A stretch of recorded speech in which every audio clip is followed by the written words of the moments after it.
It's time to sell Martinelli, but who do you replace him with? Welcome to my new YouTube channel, starting with the top 3 Arsenal assets to go this double game week. There are so many reasons to buy Arsenal players, guys. Not only now a double in 23, but a double in 25 as well. 5 fixtures over 3 game weeks. My top 3 picks are all in attack. Saka at number 3 has been super impressive. He's a little bit more money than some of the other midfielders. I get that, but he is on penalties. He has been their star boy. His XGI since the restart is actually 3.0. Pretty impressive. But that's exactly the same as my number 2 pick, Odegaard. So for that reason, putting up very similar numbers, I'm going to go Odegaard number 2, based purely on value. If money wasn't an issue, of course it would be Saka, the penalty appeal I like. But money's always an issue in FPL. And as we look towards doubles in 25 as well, we might be wanting to accommodate a Mo Salah, for example, then money's going to be really important to us. So number 3, Saka. Number 2, Odegaard with the same XGI there. And number 1 has to be Nketiah. His numbers have been sensational. He's getting the starts and he's playing 90. We're seeing Martinelli coming off for Trossard. We're not seeing Nketiah being subbed. Now, the fear with Nketiah is he's not going to be a long-term hold. Why don't we think that? Well, when Jesus is back, no doubt they'll be sharing minutes. But when is Jesus back? That's the million-dollar question. He was interviewed on the 22nd of Jan. Maybe 4 or 5 weeks more, then I come back. 4 or 5 weeks? Yeah. And he said 4 or 5 weeks. He's very flippant, very casual. But that makes me think for that double game week in 25, so certainly for these next 5 fixtures, I think Nketiah is still good for starts. Now, when Jesus is back, what are we going to see at first? We're going to see some half-an-hour cameos. We're not going to see him straight in. So I think for the next 4 or 5 game weeks, we should be safe with Nketiah, although, as always, information is king, and we'll be looking for more and more from Arteta in those press conferences. He is back training Jesus, but it's just grass work. It's very, very different. When you've been out for a long time, it takes a while. He will not be rushed back. So they're the top 3 Arsenal assets. You'll notice no defenders in there. I still think Arsenal defence is worth covering. Gabriel, the standout. My top 3 are all in attack. I'm a Ben White owner myself, and I'm likely staying with him. Man City, I've given you loads of reasons to buy Arsenal players. I'm struggling a little bit with Man City, but of course they've got the double, and I do think you need 3 Man City this week. Long term, do you need 3 City? Absolutely not. So in at number 3, Rico, Lewis. Akanji and Ake perhaps slightly more nailed, but even they are not guaranteed absolutely every start. So Rico Lewis gives similar in terms of assured starts, but is so much cheaper. I think he could be the standout City defender to go to. And look, you just take those benchings when they happen. In at number 2, I'm still going for the most reliable midfielder in that team, and that is KDB. He is too expensive this season, but for the double, I want him. And the fixtures after the double for Man City are still pretty useful. I think they played Bournemouth and Forest. So definitely sticking with KDB if you have him. And then at number 1, obviously Haaland. We don't need to talk about why you need Haaland in your team. So there we go. Arsenal do play Man City, of course, as part of the double in 23. And I'm super pumped for this football match. Guys, let me know in the comments your predictions for the game. I'm also going to be giving, drumroll please, I'm also going to be giving away 2 tickets to Arsenal versus Man City. Details at the end of this stream in like 10 minutes time about how to enter, but it will be to one of my YouTube subscribers will be winning those tickets, which is pretty cool. Thank you for supporting the channel so far, guys, and do hit that like button and obviously the subscribe button as well. Let's have a look at those fixtures I've alluded to. So we can see here Ben Crellin's FPL God for his fixture ticker. He predicts doubles and blanks, but here we go. We can see who's doubling in 23 and now in 25. So the big news this week was Arsenal will have a double in 25, but so will Everton, so will Liverpool, and so will Wolves. Really interesting because we know Brighton, Newcastle, Brentford and United, for example, all blank in that game week. There are some potential double game weeks around the corner in 26 and beyond. You can see there in light blue. We'll talk more about them in the future weeks. We also need to have an eye on game week 28. There will be loads of blanks, okay? So there we go. Stay tuned every week. We'll be talking about chip strategy, but this is a snapshot of where we are at the moment. Let's have a look at my team now. So my team, how's it been? I'm fairly happy with my rank at the moment. I was disappointed to see Harry Kane score after I sold him, but I was massively up on my moves. So I sold Martinelli, 1 pointer, get in, and bought in Bruno, and then Bamford came in for Kane. So yes, I took a 4-point hit, but I'm up on those moves, and I feel like I'm in a fairly strong position now. So it was a good enough game week. Kepa doing Kepa things, of course he was. That worked out pretty well. But the reason I sold Martinelli was so I can set myself up to get the right Arsenal assets.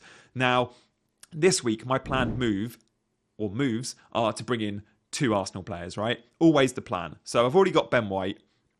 Which 2 attackers do I go for? Well, I've already ranked them. It's pretty obvious where I'm going. Odegaard will come in for Solly March. Solly March has been a nightmare. So disappointed that I didn't go Matoma. It was a 51-49 call that I got wrong. So March out for Odegaard, and then Havertz has to come out, doesn't he, guys? So Havertz comes out for Nketiah, the 1 week punt Havertz that's been in my team forever. So Nketiah comes in, Odegaard comes in. Now I would love Saka, right? But this is already a -4 that I'll be taking. To get Saka in, I'd have to sell White and then sell another midfielder. That's 2 more transfers. Am I willing to take a -12 to go triple Arsenal attack? No. I do think they're the 3 best options to go for, but I still think the defence offers good value. And some are questioning Ben White long term. Tomiyasu might come on in a few games, and that could affect his bonus. I don't think we'll see many subs before 60. We only saw one against United because he was marking Rashford, Ben White, and he was already on a yellow. Came off at half-time. I think you're fairly safe, Ben White owners. He might even come off before they concede and bank that clean sheet. So for starting games, for me, Ben White's still a very, very good pick. And he's cheaper than Gabriel, who offers obviously more goal threat. So there's my team. Let's have a look now at some talking tactics. So we're going to talk tactics here. So 60 seconds worth of reasons why Sean Dyche is doing what he's doing and why Everton defence is definitely worth having a look at. Here we go. So you can see a very flat back 4. At Burnley, we were used to seeing Burnley in a 4-4-2, weren't we? Well, this looks like it's going to be a 4-5-1. Calvert-Lewin, the only one not behind the ball in the image you can see here. Interestingly, that those midfielders, rather than playing Iwobi in the middle, which is what Frank was doing, he's put Iwobi out wide with McNeil. That means someone like Damari Gray can't get in the 11. Now, Gray is maybe seen as a bit of a luxury. McNeil, Iwobi, you can give tactical discipline to, you can make sure tactical instruction, they will track back. And we saw that against Arsenal. And at times, Iwobi and McNeil join that 4 and it becomes a 6 at the back. But the midfield 3, so physical, so intense. Anana, Decore, and of course, Idrissa Gueye, those 3 are a top 6 midfield in my opinion, and they'll cause Liverpool problems. They're better than Liverpool's midfield 3 at the moment. Definitely going to see lots of corners. We'll see some long balls to Calvert-Lewin. Set piece threat, they will still create chances, and I don't think they'll concede many either. There's my 60 seconds over with, look, Monitor Tarkowski, 4.2, and I think Mikalenko is 4.3. Everton also double in 25, don't forget. Let's move on now to our Sell 11. Here we go. So, our Sell 11 this week, guys, doing something a little bit different with this feature. I've picked 11 players that I think you should be looking to ship on. If you own these players, genuinely be looking to sell. And in goal, I might be surprising a few people with Nick Pope because he's been so good. There's no doubles for Newcastle. They are blanking in 25. And there are other keepers out there like Kepa, who are putting up really good numbers. I also like the look of Jose Sarr, who's got the double. And I like Pickford, who's also got a double coming up. So I would be looking to possibly move Pope on. But look, the other names in the 11 are perhaps a little bit more predictable. Bueno lost his place to Ait-Nouri. Last time out, Wolves kept the clean sheet against Liverpool. Patterson could lose his place to Coleman when he comes back. Coleman's got that shirt. Dyche doesn't like to rotate much. We've just spoken about Everton's back line. I don't think there'll be much rotation there. So we need the likes of Bueno and Patterson playing, because when we have blank game weeks, guys, we need our 5th defenders coming into our 11s. And if Bueno and Patterson aren't getting minutes, it's a wasted slot. So I'd look to replace those with the likes of Mikalenko or Tarkowski at Everton. Cancelo and Doherty, obviously you need to sell. They're not even in the country. They're not even playing in the Premier League. And then I've gone for a couple of popular picks in the midfield. So Almiron's been at around 40%. Martinelli the same. I'd be getting rid of both these guys. March as well. He's been disappointing for owners. Matoma's clearly the pick at Brighton. And then up front, guys, 3 players that do not play in double game week 25 or blank game week 25. It's now both. Wilson, Tony, Martial. Bin them all off. Honestly, Almiron March in the midfield don't play either, and neither does Pope in that blank or double game week 25. So a few reasons there why to sell those assets. Hope you enjoyed that feature. Some weeks it will be a differential 11, sometimes a sell 11. Let us know in the comments the sort of 11s you would like me to put together. Guys, I do want to feature some differentials as well this week. Because in our mini leagues, especially in the second half of the season, we're always looking to gain an edge. And we might be looking at the FPL manager above us thinking, I need to buy different players to who they're buying because I need to gain an edge. So I want to pick out 3 differentials I like the look of this week. Now, of course, this will change every week. But this week, I'm picking 2 players that have a double game week. And then I'm also picking a player who's shown us he can be FPL Gold. So let's start with that FPL Gold player. In at number 3, Heung-min Son, ladies and gents. He looked better last time out. He's been very slow this season. We know that. Now, he did show glimpses earlier on in the season against Leicester. He came on, he got that second half hat-trick, and he plays Leicester this weekend. Now, Leicester are a team that will put up... They'll be good in attack, they'll create chances, but they will also concede a ton of chances. And I think Son could suit playing Leicester. So he's definitely one I would look at for a 1-week punt. He's 11.6 million. He's only 5.9% owned. Very few in your mini league will have Son, guys. And then let's look at a couple of guys with double game weeks. So Jack Grealish. Okay. What's really interesting from Pep is Mahrez has been their best player, and he still subbed Mahrez off against Spurs. Grealish got 90. Grealish looked the best player. I would like to think, and I always err on the side of caution with Pep, I'd like to think Grealish starts both in the double, okay? He's 6.8 million. Super cheap for a Man City front 3 player. His ownership's like 1.5% as well. Pretty useful. No one's going to have Grealish in your mini league. He looked direct, and I just wonder if we might get an attacking involvement or 2. Then I've gone for an Arsenal player in at number 1, and that is Zinchenko.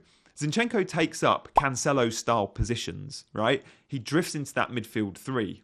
So yes, he's a fullback and he'll start both at left back. He's 5.1 million, 8.7% owned. But he does pick up similar positions to, say, a Xhaka or a Thomas Partey. And with that, he's a little bit closer to the goal, has a little bit more assist threat than most defenders. I think Zinchenko's an absolute baller. I think he's key to what Arsenal are doing. I think he's a natural-born leader. I think Arteta loves him. As long as he's fit, he's starting over Tierney. So Son, Grealish, Zinchenko, all some tasty differentials for this week. Now it's competition time, ladies and gents. We've got 2 tickets to give away to the biggest game so far in the Premier League season. It's Arsenal versus Man City. It's the top 2. It's going to be epic in London on Wednesday, and you can win by entering. You can see on screen now, all you got to do is follow these prompts and of course subscribe to this channel. Winner will be revealed in the next couple of days. I'll post that on my Twitter channel, so make sure you're following me there as well. Hopefully you enjoyed today's show. It's going to be an awesome double game week to come. Hopefully you're enjoying these 15-minute videos, and if you are, please do hit a like or a subscribe, but also drop a comment below. Any suggestions on potential features or questions you've got for me about transfers, I'm going through those comments with a fine tooth comb each and every day. I'm also doing those daily YouTube shorts, don't forget as well. For now, guys, we'll see you next time. Good luck.